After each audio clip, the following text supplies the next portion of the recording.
A very good morning, dear friends. How are you all? I hope you all are fine and fantastic. This is Nilesh Patil sir, and I'm here today to talk about state parties. Dear students, in the 6th chapter of your political science textbook, there's a lesson called political parties, in which you talk about national political parties, you talk about state parties. In today's session, I'm going to talk about state parties. Very easy, sir. Name tells these are parties which have their influence in a state. Very correct. My dear students, state parties are also called as very correct, regional parties, right? Let me tell you, they need not necessarily need to be regional in their ideology. This is something new for you. Some political parties, regional parties, state parties, have national level organization. You see, some parties succeed in specific areas, specific states, right? Now you people know very well, if a party has to be a national party, it has to fulfill certain conditions. ऐसे ही ना किसी को election commission कह दे ये national political party है. Election commission, by the way, I forgot to tell you, but you know it already. Election Commission classifies most of the parties in India as state parties, regional parties. But as I said, they need not be regional in their ideology. Let's take an example. There is this party called Samajwadi Party. नाम तो सुना ही होगा, Samajwadi party. You might have heard the name of this party. This party is, my dear students, influential in UP, Uttar Pradesh. At present, it doesn't have the government, but yes, it was in power in UP. The party has influence in UP, but it has a national level organization. Another party called RJD, Rashtriya Janata Dal, established by Mr. Ram Vilas Paswan. He was a minister, cabinet minister, and he died recently. RJD, a party in Bihar, has a national level organization. Several other examples can be given. I hope, dear students, you people have understood a few things. Number one, state parties, regional parties are classified as regional state parties by the Election Commission, registered political parties. Election Commission, you see, gives this recognition to political parties. We have seen Election Commission gives recognition to national political parties. Same way, it gives recognition to state political parties.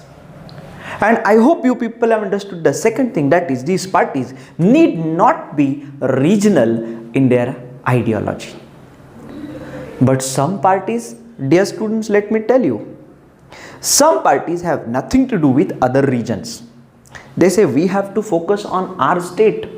We are concerned about our state. I'll give you some examples. Biju Janata Dal is a party based in Orissa. It has not stepped out of Orissa, neither it is interested in any national level politics. This party is concerned about its state, that is Orissa. Mizo National Front, a party in northeastern states, Mizoram, hasn't stepped out, says we are going to focus on our state. We are concerned about this region. So, my dear students, I hope you people have understood regional parties, state parties recognized by Election Commission, registered with the Election Commission.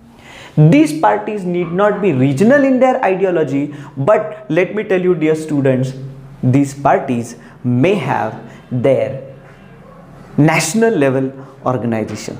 Some of these parties, dear students, as I told you people, are concerned about a specific state.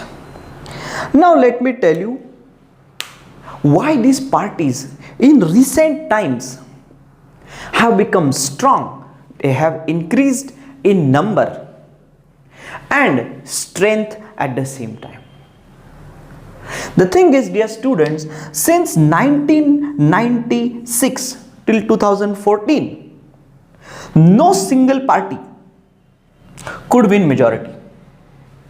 In 1996, there were elections, dear students. And in these elections, BJP and Indian National Congress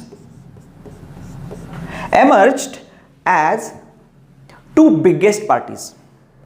But let me tell you, I have the numbers with me, dear students. These parties could not secure majority. BJP won 161 seats, Congress won 140 seats. For the first time, Congress had not been able to win majority in the Lok Sabha. It was 11th Lok Sabha. So in the 11th Lok Sabha elections, my dear students, no single party could win majority. Now what do the parties do? The parties approach smaller parties who have some seats, 10, 12, 20, 30. There are regional parties who contest Lok Sabha elections in their particular regions. Like Samajwadi Party contests Lok Sabha elections in Uttar Pradesh. Right? So these parties, bigger parties, approach these smaller parties. And they say, we wish to form an alliance. Would you support us? Because we want that magic number. You see, in the 11th Lok Sabha, 545 seats elections were conducted. Now to win majority, they needed more than 270 seats. Now, my dear students, here the bigger parties approach smaller parties and they form alliance. And yes, it happened. After this Lok Sabha election, BJP tried to form an alliance, but it was not successful. Congress tried to form an alliance, dear students. Congress tried to form an alliance, and yes, Congress formed an alliance which was called United Front. Why am I telling you? Dear students, this was a change in India's politics. Up till now, in India's politics, you see, Congress was a major party, always able to secure majority. But now, in 1996, 11th Lok Sabha, it happened for the first time that Congress could not win majority. Now, it had to rely on regional political parties. Thus, after this, you see same trend we could see, like after 1996, the government collapsed. In 1997, after 1997, the government collapsed. You may say 2 years the government United Front was the coalition name of the coalition in which, you know, the Congress was there, but Congress refused to take lead. There was another party, Janata Dal, that took lead. 2 prime ministers in a period of 2 years. 3 prime ministers, I'm sorry, including like BJP, if you say Mr. Atal Bihari Vajpayee became the prime minister. After that, the United Front, you see, Atal Bihari Vajpayee's government collapsed. After that, you see other parties, including Congress, formed this alliance called United Front. So in total, you see, from the 1996 to 1998, there were these 3 prime ministers India got. Right? Now, my dear students, let me tell you, regional political parties have become very important. This proves that regional political parties have become very important in India's politics, because the government at national level depends on regional political parties. Let me tell you an interesting thing. After 1996, every single regional political party has been a member of coalition at national level.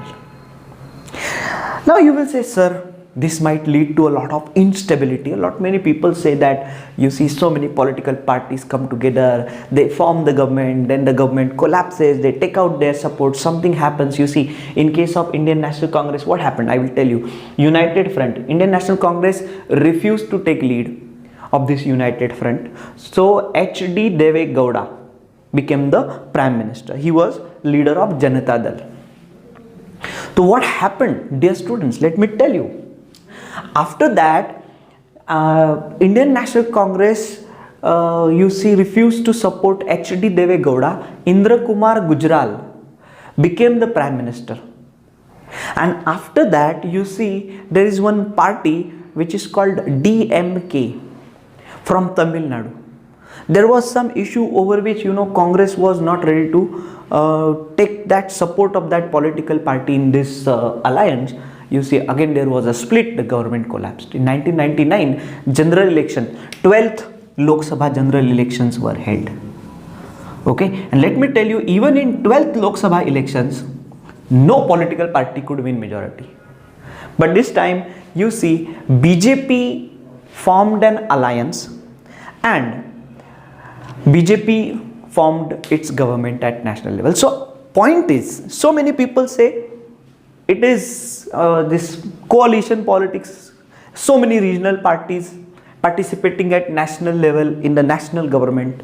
It makes the politics a bit, it creates instability in the field of politics. But let me tell you, dear students, there is one benefit of this, and that benefit is the parliament, you see, became more diverse because you see, previously only one majority party had its representatives in the Lok Sabha or Rajya Sabha, and so what happened, there was less diversity. Now there is a greater diversity. Different groups, different regional political parties now have become, you see, members of government. So the parliament became more diverse. It brought balance at the national level. The emergence of regional political parties brought balance in power. Okay. Now let me tell you, dear students, in 2014 this picture completely changed. In 2014 elections also there were coalitions. Let me tell you, BJP led a coalition which is called National Democratic Alliance, which is in power even today, and Congress, Indian National Congress, led a coalition which was called United Progressive Alliance, UPA.